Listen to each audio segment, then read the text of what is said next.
तो इस कहानी के शुरू में हम एक फिशरमैन को देखते हैं, एक मछली को जो मछलियां पकड़ता है। वो समुद्र में अपना मछलियां पकड़ने वाला नेट फेंकता है। ये काम उसने आज से पहले भी कई मरतबा किया था, लेकिन आज पता नहीं क्या हुआ, उसका नेट नीचे समुद्र में कहीं फंस गया, जिसे निकालने के लिए उसने समुद्र के अंदर जंप कर दी, लेकिन वो वापस नहीं आ पाया क्योंकि मछलियों के एक बहुत बड़े ग्रुप ने उसे घेर लिया था। यही जर्मनी में अब हम लाइट हाउस में बैठी चार्ली को देखते हैं, जिसे अचानक समुद्र से कुछ गलत सिग्नल मिलने पर वो अपने एक साथी के साथ समुद्र के अंदर जाती है, जहाँ उसे अपना मेरीन ट्रैकर एक फिशिंग नेट के अंदर फंसा दिखता है और सीन यही से कट होकर अब कनाडा में शिफ्ट हो जाते हैं। यहाँ पर लियोन, जो कि व्हेल फिश के ऊपर रिसर्च करता है, वो समुद्र के किनारे आया है क्योंकि एक बहुत बड़ी जख्मी व्हेल उन्हें समुद्र के किनारे मरी हुई मिली है। लोकल फिशरमैन के मुताबिक इस व्हेल ने उनकी बोट के ऊपर हमला करने की कोशिश की थी और अपने आप को बचाने के चक्कर में ये व्हेल उनसे जख्मी हो गई। दोबारा जर्मनी के अंदर हम चार्ली को देखते हैं, जो अब समुद्र के अंदर एक नया मेरीन ट्रैकर लगा रही है ताकि वहाँ रहने वाले सभी जानवरों के ऊपर वो नजर रखे और उनके बारे में जानकारी हासिल कर सके। यहाँ कनाडा में लियोन व्हेल्स के एबनॉर्मल बिहेवियर को ट्रेस करता है और इसके बारे में अपने दोस्त को भी बताता है, जो कि टूरिस्ट को समुद्र की सैर करवाती थी और व्हेल्स दिखाती थी, लेकिन अब देर हो चुकी थी। वो टूरिस्ट वाली बोट समुद्र के दरमियान ले जा चुकी थी। लियोन भी अपनी बोट लेकर समुद्र के दरमियान जाता है और दो व्हेल्स को नोटिस करता है। सारे टूरिस्ट भी उनके सामने मौजूद व्हेल की जंप्स को एंजॉय कर रहे थे, लेकिन अगले ही पल उस व्हेल ने अजीबो गरीब तरीके से उस बोट के ऊपर ऐसा हिट किया कि वो दो हिस्सों में टूट गई और सभी टूरिस्ट पानी के अंदर चले गए। लियोन, जो इन लोगों को इस बारे में पहले से ही इन्फॉर्म करना चाहता था, वो तेजी से इन लोगों की तरफ बढ़ता है और इन्हें रेस्क्यू करने लग जाता है, लेकिन इस सब में वो अपने दोस्त को नहीं बचा पाया। सीन यहीं से कट होकर एक फ्रेंच रेस्टोरेंट में शिफ्ट होते हैं, जहाँ पर सी फूड को बनाया जा रहा था। एक शेफ बहुत ही महारत से एक क्रैब को काटने की कोशिश करता है, तभी उसके अंदर से एक अजीब सा व्हाइट लिक्विड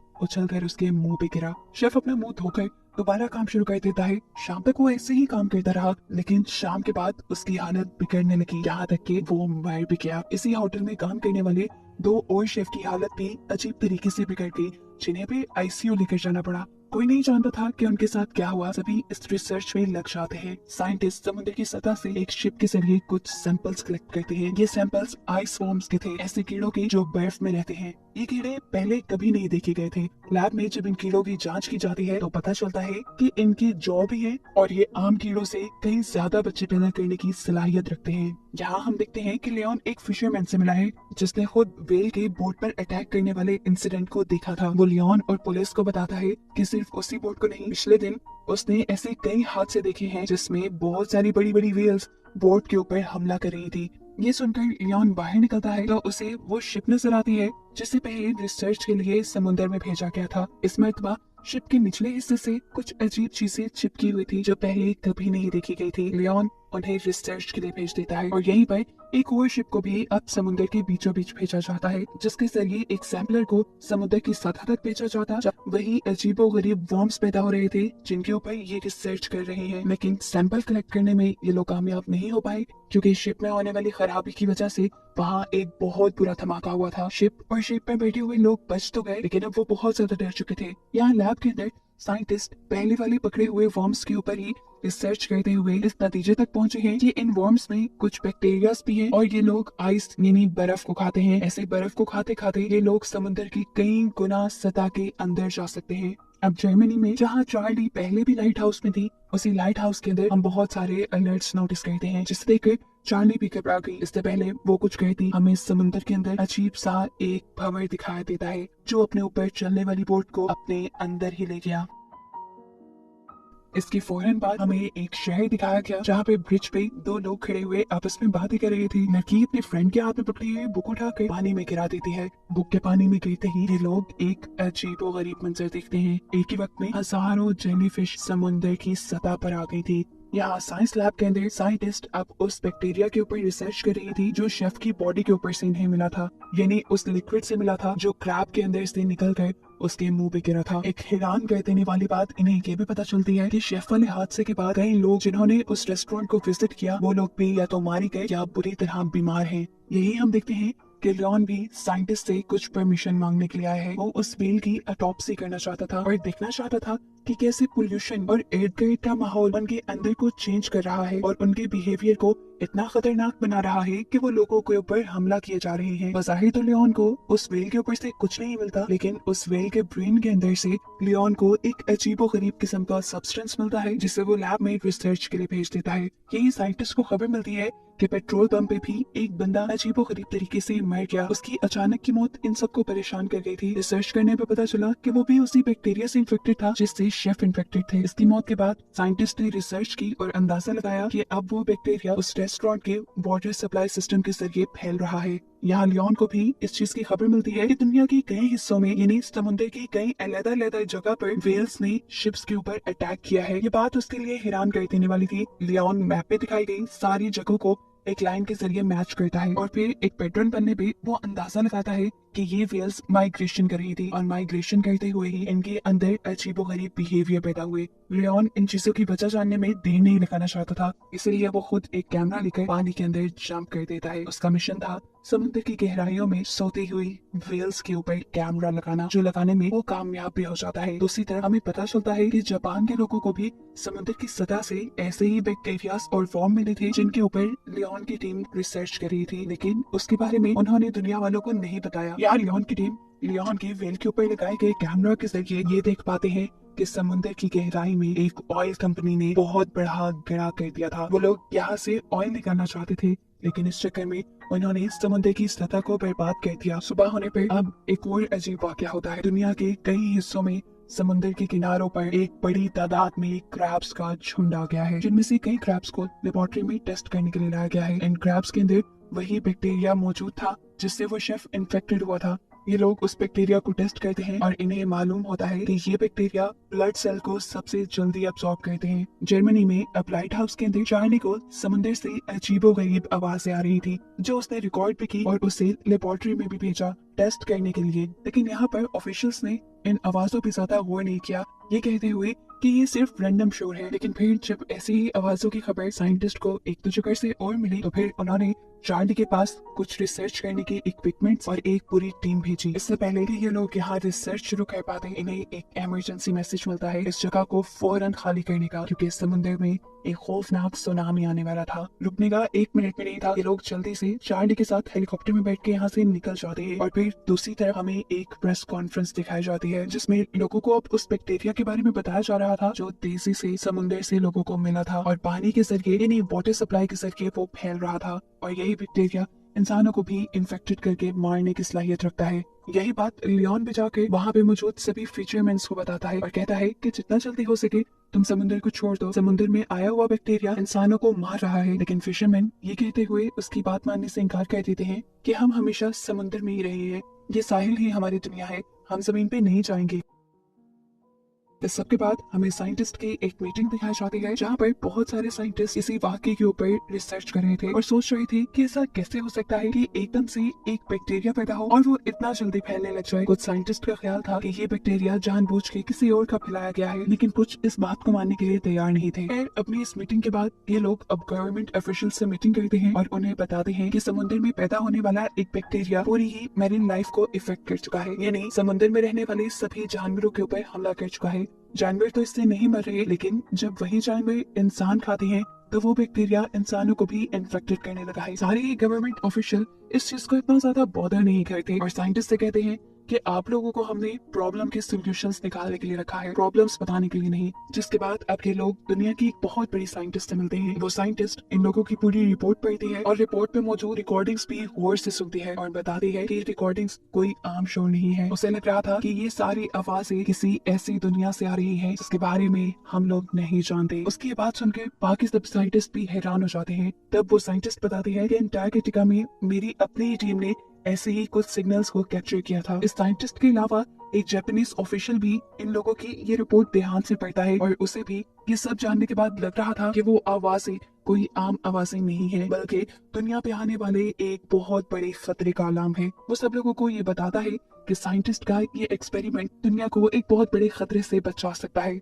यहाँ पर सभी साइंटिस्ट बैठे हुए मीटिंग कर रहे थे और ये डिस्कस कर रहे थे कि आखिर इन आवाजों का अंजाम क्या हो सकता है, इनके ऊपर कौन से खतरे आ सकते हैं और उनसे बचा कैसे जा सकता है। अब साइंटिस्ट को जो कुछ भी करना था वो आर्कटिक ओशन पे जाकर करना था, इसीलिए सब अपने घर वालों से आखिरी बार मिलते हैं और अपना सफर शुरू कर देते हैं। साइंटिस्ट की कैलकुलेशन के मुताबिक सबसे ज्यादा बैक्टीरिया एंटार्कटिका की एक वैली में है और ये भी हो सकता है कि शायद ये सारे ऑर्गेनिजम्स और ये सारे बैक्टीरिया वहाँ पे हजारों साल पहले से ही रह रहे हों और बर्फ में जमे हुए हों, ऐसे किसी को उनके बारे में पता न चला हो। ये लोग सफर पे निकल चुके थे, सभी एक शिप पे थे और सभी अपनी ड्यूटी अच्छे से कर रहे थे। एक रिपोर्टर भी इनकी शिप पे मौजूद थी जो हर किसी का एक छोटा छोटा इंटरव्यू ले रही थी। एकदम से शिप किसी ऐसी जगह से गुजरती है कि शिप के अंदर के सारे सिग्नल्स 1 मिनट के लिए इंटरप्ट हो जाते हैं और ऐसा होते ही सारे साइंटिस्ट अलर्ट हो जाते हैं। ये जानते थे कि अब इन्हें एक ऐसा सिग्नल मिलने वाला है जो हो सकता है उसी मिस्टीरियस ऑर्गेनिज्म ने भेजा हो जिस पे ये रिसर्च करना चाहते हैं।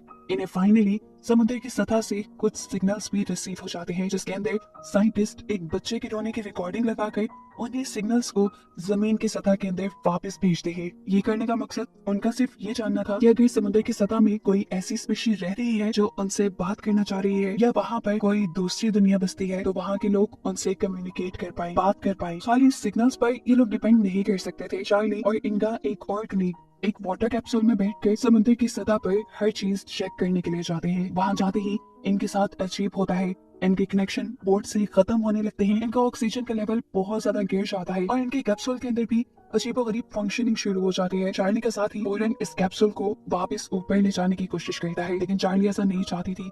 वो अपने कैप्सूल की लाइट्स बंद कर देती है और उसे यहाँ पर कुछ चमकता हुआ दिखाई देता है, जिसके बाद ये लोग अपने कैप्सूल को लेकर वापस बोर्ड की तरफ आ जाते हैं। बोर्ड के नीचे एक छोटा सा कंपार्टमेंट खुलता है और कैप्सूल इनकी बोर्ड के अंदर आ जाता है, जहाँ जाने पर अब सब लोग उनसे पूछते हैं कि नीचे आप लोगों ने क्या देखा। चार्ली का साथी बताता है कि उसने नीचे कुछ नहीं देखा, जबकि चार्ली कह रही थी कि उसने नीचे बहुत सी चमकती हुई रोशनी देखी है। अभी ये लोग ये बातें ही कर रहे थे कि इतनी ही देर में इनको समुद्र की गहराई से और सिग्नल्स रिसीव होते हैं जो बच्चे की रोने वाली आवाजों का जवाब था। यानी साफ जाहिर था कि नीचे अगर कोई क्रिएचर या स्पीशी है वो उनसे बात करने लगी है। वापस आने वाले सिग्नल भी बच्चे के रोने की आवाजों के ही थे, लेकिन उनके अंदर बहुत सारी चेंजेस थी और साइंटिस्ट के मुताबिक इसका मतलब है कि वो बैक्टीरिया इंसानों को समझ पा रहे हैं और उन्होंने ही ऑल्टर करके यानी तब्दील करके ये मैसेज, ये सिग्नल उन तक पहुंचाया है। अब शिप के अंदर बने हुए ही पूल के अंदर का सीन दिखाया जाता है जिसके पास चार्ली का वाटर कैप्सूल भी रखा था। यहीं पर वो जर्नलिस्ट भी थी और इधर की सारी चीजों को रिकॉर्ड कर रही थी। एकदम से उसे पूल के अंदर बहुत सी रोशनियां दिखाई देती हैं और फिर वो पूल के अंदर ही गिर जाती है। जैसे ही साइंटिस्ट ये चीज देखते हैं तो वो फौरन इस लड़की को रेस्क्यू करते हैं और फिर टेस्ट करने में पता चलता है कि वो लड़की भी उसी बैक्टीरिया से इन्फेक्टेड हो गई है। और जब ये हुआ था तब एक और मरतबा शिप के सभी सिग्नल्स इंटरप्ट हो गए थे। इन सारे सिग्नल्स इंटरप्शन के बाद उन्हें दोबारा समुद्र के अंदर रहने वाले उन स्पीशीज, उन बैक्टीरियाज की तरफ से एक मैसेज रिसीव हुआ था और साइंटिस्ट के मुताबिक इस मरतबा ये मैसेज समुद्र की गहराई से नहीं बल्कि उनकी शिप के अंदर से उन्हें रिसीव हुआ है। यहाँ साइंटिस्ट भी जर्नलिस्ट लड़की के इलाज में लगे हुए थे, जहाँ वो लोग अब उस लड़की के स्पाइनल कॉर्ड का फ्लूइड निकालते हैं और उसे टेस्ट करते हैं। टेस्ट करने पर उन्हें पता चलता है कि उसके स्पाइनल कॉर्ड का फ्लूइड बिल्कुल वैसा ही हो गया है जैसा फ्लूइड समुद्र में रहने वाले जानवरों के अंदर पाया जाने लगा था। साफ मतलब था कि उन बैक्टीरियाज ने बहुत जल्दी उसके स्पाइनल कॉर्ड के फ्लूइड को बदल दिया। डॉक्टर की ये बात सुनते ही अब चार्ली भी उन्हें सच बता देती है कि जिस वाटर कैप्सूल के जरिए इस समुद्र के नीचे गहराइयों में गए थे उस वाटर कैप्सूल के ऊपर उसे बहुत सी रोशनी नजर आई थी और हो सकता है ये वही बैक्टीरियाज हों जो उन्हीं के वाटर कैप्सूल के जरिए उनकी शिप में आ गए हों, जिसके बारे में चार्ली के साथ ही इनकार कर रहा था। इस टाइम अब इन्हें समुद्र की सतह से एक और सिग्नल रिसीव होता है। ये एक ऑडियो फुटेज थी जिसमें समुद्र के एक बहुत बड़े हिस्से को दिखाया जा रहा था और कुछ इंसानों को दिखाया जा रहा था। जब सब लोग उन सिग्नल्स को देखने में लगे हुए थे, चार्ली पूल के पास खड़ी थी, जिस पूल के अंदर अब बहुत सारी लाइट्स चार्ली को देखने को मिल रही थी और वो सभी लाइट्स मिलकर अजीबोगरीब शेप्स बन रही थी। यहाँ पर अब वो जापानीज ऑफिशियल जिन्होंने इन लोगों को इस रिसर्च की परमिशन दी थी वो भी हेलीकॉप्टर के जरिए इनकी बोर्ड पे आते हैं, जहाँ वो साइंटिस्ट का सारा किया हुआ वर्क देखते हैं और इस सारे मामले को समझने की कोशिश करते हैं। साइंटिस्ट ने हर चीज के रिजल्ट को फाइंड करते हुए एक थ्योरी बनाई थी जिसके मुताबिक जमीन के नीचे रहने वाले वो सारे बैक्टीरियाज असल में एक कम्युनिटी है, किसी किस्म की स्पीशी है वो जो इंसानों से भी हजारों साल पहले से यहाँ समुद्र की सतह में रह रही है और वो लोग नहीं चाहते कि समुद्र में पोल्यूशन फैला फैलाकर इस समुद्र को खराब किया जाए। उनका समुद्र के अंदर ये सारे बैक्टीरिया फैलाने का मकसद सिर्फ यही है कि इंसान समुद्र को छोड़कर जरा दूर हो जाए और इस समुद्र को उनके लिए खाली कर दे, इसमें पोल्यूशन ना फैलाए। लेकिन ये कैसे मुमकिन था कि इंसान अपने सारे वाटर रिसोर्सेज को किसी दूसरी स्पीशी के हवाले कर देते। जापानीज प्रेसिडेंट भी इन लोगों से वो सवाल करता है, तब साइंटिस्ट जवाब देते हैं कि वो स्पीशी काफी टाइम से हमारे सिग्नल्स को आंसर कर रही है, मतलब वो हमसे बात करना चाहती है और हमारी बात को समझना चाहती है। ये मुमकिन है कि हम उनके साथ कोई ना कोई मुआहिदा कर लें, यानी सारे मसलों का हल निकाल लें।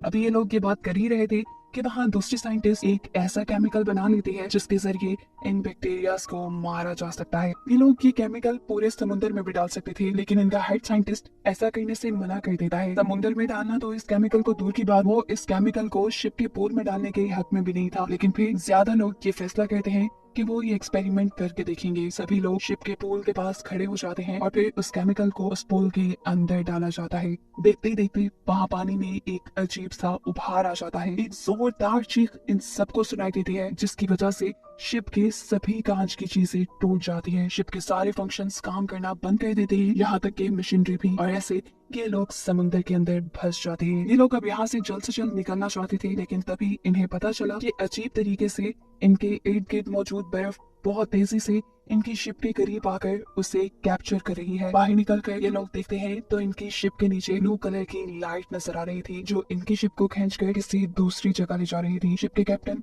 घबरा कर शिप का इंजन ऑन करने की बात करते हैं, लेकिन इंजन अब ऑन नहीं हो रहा था। वो ये बात समझ गए थे कि पहले जब इंसानों ने पोल्यूशन फैलाया तब इन स्पीशीज ने पानी में इन्फेक्शन फैलाकर इन्हें सिर्फ वार्न किया था कि ऐसा उन्हें नहीं करना चाहिए। लेकिन अब जब जानबूझकर इन साइंटिस्ट ने उन स्पीशीज को मारने की कोशिश की थी, तो अब वो उनसे बदला लेने वाले थे। पानी में नजर आने वाला ये ग्लो वो स्पीशीज है जिन्हें इन साइंटिस्ट ने ऑयल का नाम दिया था, जो अब शिप को इंसानों के कंट्रोल से बाहर करके कहीं दूर ले जा रही थी। यहाँ पर जापानीज प्रेसिडेंट हेड साइंटिस्ट से पूछते हैं कि हम पूरे समुद्र के अंदर वो केमिकल क्यों नहीं डाल सकते कि ये स्पीशी और मर जाए। तो ये साइंटिस्ट जवाब देते हैं कि अगर पूरी दुनिया की भी मैन्युफैक्चरिंग कंपनीज उस केमिकल को बनाने में लग जाए, तभी इतना केमिकल नहीं बनाया जा सकता कि समुद्र में मौजूद इस अर्थ स्पीशी को मारा जा सके। इनके पास अब इंसानों को बचाने का सिर्फ एक ही सोल्यूशन रह गया था कि ये लोग स्पीशी अर्थ की बात मानने लग जाएं। चार्ली अब जल्दी से उस जर्नलिस्ट की बॉडी को लेकर आती है जिसको इस अर्थ स्पीशीज ने इन्फेक्टेड कर दिया था। वो लोग इस बॉडी को पानी में फेंक देते हैं उन स्पीशीज को ये बताने के लिए कि अब वो उसकी हर बात मानने को तैयार हैं, क्योंकि शिप के अंदर के सिग्नल्स तो काम नहीं कर रहे थे। जिस वाटर कैप्सूल के जरिए ये लोग उस जर्नलिस्ट को पानी के अंदर भेज रहे थे, उसी वाटर कैप्सूल में चार्ली खुद भी बैठ जाती है और फिर एक ऐसा लिक्विड अपने दिल के अंदर इंजेक्ट करती है, जो लिक्विड इन स्पीशी की फैलाई इन्फेक्शन से बना था। ऐसा करने के बाद उसने अपने कैप्सूल के दरवाजे खोल दिए। वो नहीं जानती थी कि अब उसके साथ क्या होगा। उसके दरवाजा खोलते ही वो पानी के अंदर तैरने लगी और दूसरी तरफ इन स्पीशीज ने उनकी बोट को छोड़ दिया। बोट के इर्द गिर्द आए सभी बर्फ के टीले बोट से दूर हो गए और समुद्र के अंदर हमें चार्ली को दिखाया गया, जिसको लाइट्स ने अपने अंदर ऐसे कवर किया हुआ था जैसे वो उसका ख्याल कर रहे हों। जिसके बाद अब अगले सीन में हमें चार्ली को समुद्र के किनारे पे दिखाया जाता है। वो अभी भी जिंदा है और उसकी आंखें खुलने पर उसकी आंखें बिल्कुल उन्हीं स्पीशीज की तरह चमक रही हैं। मतलब चार्ली अपने मकसद में कामयाब हो चुकी है, उसने उन स्पीशीज के साथ दोस्ती कर ली है। और बस यही दिखाते हुए ये सीरीज यहाँ खत्म हो जाती है। Thank you.